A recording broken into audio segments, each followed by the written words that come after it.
Hey guys, welcome back. Last week I looked at the 174 movies I watched in a row, one every day.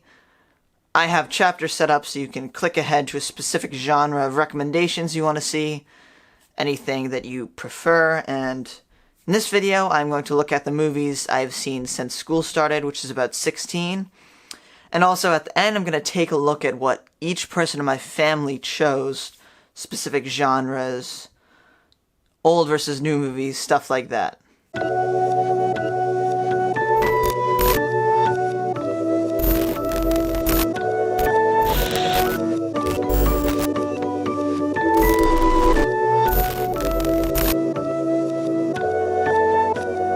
Okay guys, so during the quarantine I watched 174 movies, one every single night.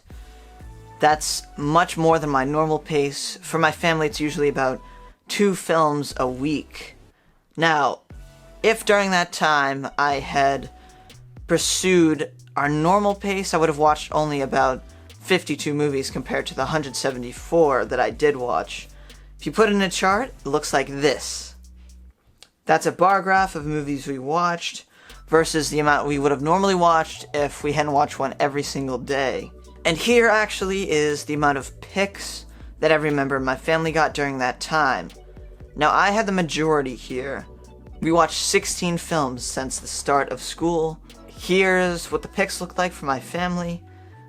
I have 50%. Sometimes it would just be me and my mom and should let me watch whatever I wanted. The comparison's a bit more normal if you look at just on the picks and exclude the times when I could just watch whatever I wanted. Here's a look at all the post-quarantine movie genres in a pie chart right there. If you want a better look at comparisons, there it is in a bar graph. It appears that comedy really is the dominator. And if you also look at before and after the year 2000, it's exactly 50% actually. And I'd say a lot of that was movies that I was allowed to select on my own because I sometimes tend to go for older classics. Before I start, I just wanted to say that 16 movies isn't very many. A lot of these genres didn't even have recommendations because not a single one was chosen. But in my other video, every single genre had at least 3 movies. And because there's so few movies, I'm only going to be recommending one for each genre. So if we start with drama, there were 2 in here. La Haine and The Night of the Hunter, both chosen by me actually. La Haine is a black and white French film. The Night of the Hunter is from the 50s starring Robert Mitchum. It just seemed really old and I didn't think it held up well. I went in expecting a lot because it's critically acclaimed. I didn't think it lived up to the hype. That's why my number 1 recommendation is La Haine. This movie fits into a lot of genres. I had difficulty choosing, that's why I put it into drama. It's actually very chilling, but I think it was a great movie. Next is comedy, the dominator actually in the post-quarantine movies. There's 4 in here. Risky Business, 21 Jump Street, I Love You Man, and Animal House. All of these I would definitely check out. Animal House is a classic. My parents talk about this movie all the time. There's a lot of very memorable parts. It's actually very inappropriate if you're too young. Just kidding, it's inappropriate for everyone. Some really funny parts to this. Next in I Love You Man, this one is Jason Segel, Paul Rudd. Really good. Also is 21 Jump Street. This one is modern classic. Jonah Hill, Channing Tatum. Very entertaining. The one I wanted to recommend is Risky Business. This is a great story, very interesting plot, but I found it strangely relatable with the college application process part. Go check all these out. Next is Thriller. There's 2 here as well with the French film Cachet and Rear Window. Rear Window is a classic Alfred Hitchcock. Good story. I personally liked it. My only problem with it actually is that sometimes the special effects can kind of drop back from the story, but everything else is good, like the writing. Hitchcock is a master. The one I wanted to recommend is Cachet. I watched this on Halloween thinking it was a horror film. It's barely even a thriller, but very thought-provoking. I could talk about this one for an hour. It's pretty hard to understand, but it's a great one to watch if you're looking for a good movie. Next is romantic comedy. We have Palm Springs from 2020 and Forgetting Sarah Marshall. Palm Springs was very good. It had some funny parts and had an interesting story with a time travel Groundhog Day type thing where the day keeps repeating. This one was really cool. It's on Hulu, but I wanted to recommend Forgetting Sarah Marshall. My dad had been talking about this one for a while, and I have to say, this definitely lived up to the hype. Jason Segel, again, it was great. It was a prelude to this movie called Get Him to the Greek, which I watched before this and is a very iconic film for my family. But in both films is the character Alda Snow, which actually might be one of my favorite characters ever. Played by Russell Brand.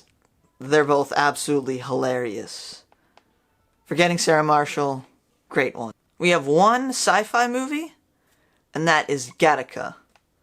It's my recommendation for the genre as it's the only movie, but I thought this one was good. I went in not expecting very much, but I was impressed. It had a good concept and a good story. Some great performances. Next up is horror. As I said in last week's video, this is a genre I have definitely grown to like. There's 3 really good ones in here. Autopsy of Jane Doe, Rosemary's Baby, and Paranormal Activity 2. The first one is classic, but the second one is really good too. Rosemary's Baby, this is an old movie, but it's actually incredibly disturbing, even though there's not even very many special effects. It just has a very chilling mood to it, and in turn kind of makes it unforgettable. The one I wanted to recommend, however, is The Autopsy of Jane Doe, which is the most recent one I've seen. This is one of the scarier films I've seen. I've had worse reactions to less scary movies, but this one was just creepy. It had all these super disturbing autopsy scenes, but then they would have all these scary scenes that would push you over the edge. This one's very interesting. If you like horror, check it out. Next is crime. We have 2, Killing Them Softly and Harper. Harper is an older movie with Paul Newman. My mom chose this one. It's a mystery type story and I liked it. But for this one I wanted to recommend Killing Them Softly, which is more modern and has Brad Pitt. This actually has some brutal scenes in there, but I found it very interesting the way they brought in the overall meaning and even politics of the time into the story. And now, for my 3 overall recommendations. Last time I did 5 overall, and the ones I chose were The Shining, Doctor Strangelove, Train to Busan, One Flew Over the Cuckoo's Nest, and American Graffiti. This time I'm going to go with Forgetting Sarah Marshall, Caché, and The Autopsy of Jane Doe. So why diversity? You have a scale here kind of from the lighthearted funniness of Forgetting Sarah Marshall. On the other end, you have the bleakness, the scariness of The Autopsy of Jane Doe. And in the middle, but leaning towards The Autopsy of Jane Doe, is Caché. Those are all really good. The one you choose to watch would probably depend on what type of person you are, or you can just watch all of them. Alright, so each member of my family has a very specific type of films that we all choose. And to analyze that, we'll start with me. Here's a look at my genres in a pie chart. So you can see a lot of diversity there, with sci-fi and thriller looking like a big chunk of it. And then if you put it into a bar graph, it's even easier to see. But then if you put it into a lighthearted and everything else chart, it looks like this. Now lighthearted, I counted that as romantic comedies, and animation. Everything else doesn't necessarily mean dark movies, but because there's a big difference between the depression of The Wrestler to the absolute comedy that was The Last Thing He Wanted. I didn't pick very many lighthearted movies. I guess that just means I'm too serious of a person. Just kidding, let's do a montage of all the funny things I've done right now. Oh wait, I don't have time to look through all my footage of the past 2 years. And then if you look at a comparison of before and after the year 2000 of my movies, I'm actually almost surprised that there aren't more older movies. Okay, next we have my dad. Take a look at his genres in a pie chart. and of course a bar graph. A lot of sub-movies as well, of course, because he chose every single sub-movie we watched. And then, if you take a look at lighthearted to everything else, that's a percentage that's even lower than mine. Before and after the year 2000, it's about the same to mine. A bit less old movies. And next up is my mom. Take a look at her genres in a pie chart. And then a bar graph, drama, and comedy are actually matched exactly the same. There's not much of anything else. And if you look at lighthearted versus everything else, she has a much higher percentage of lighthearted, even though lighthearted is only 3 genres in itself. Then next is, quote, old versus, quote, new movies, before and after the year 2000. Actually almost the same as my dad. Next up is Ronan. Take a look at his genres in a pie chart and a bar graph. You can really see here, look at all that comedy. Ronan truly would pick all kinds of comedy movies. Something I should mention in here is that this one time Ronan, for almost 2 months, tried to get this movie, Catch Me If You Can, through. Now we have a rule that you can't pick the same movie 2 nights in a row. So he picked it, I think we counted to be 18 times. That doesn't sound like that much, but you have to remember, he's picking at every chance he can get, and it took that long. If you look at lighthearted versus everything else, Ronan has almost a majority lighthearted movies, which I'm not surprised about. But then, for before and after the year 2000, Ronan has a very small percentage of older movies. If we do actually a side-by-side comparison, first in our pie charts, and then all together in a bar graph measured by our percentages of lighthearted versus everything else, just look at that. That's pretty ridiculous, actually.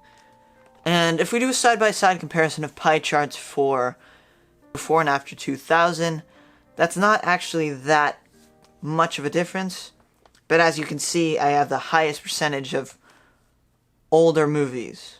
So for me, that puts in a graphical form something we already knew, but it just confirms it with evidence. So I hope you guys liked looking at those. I know I definitely find it interesting to make all those charts and graphs.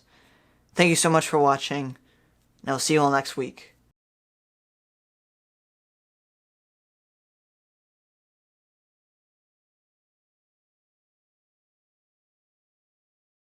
Also, a quick note. I've been working with the Beantown Angler on his channel for the past 2 years. That's when our channel started. This week on Sunday, Ronan posted a 2-year anniversary video. Here's a short clip showing all the fun I've had with Ronan on his channel in the past 2 years. Here's a clip of some of the stuff I've done with Ronan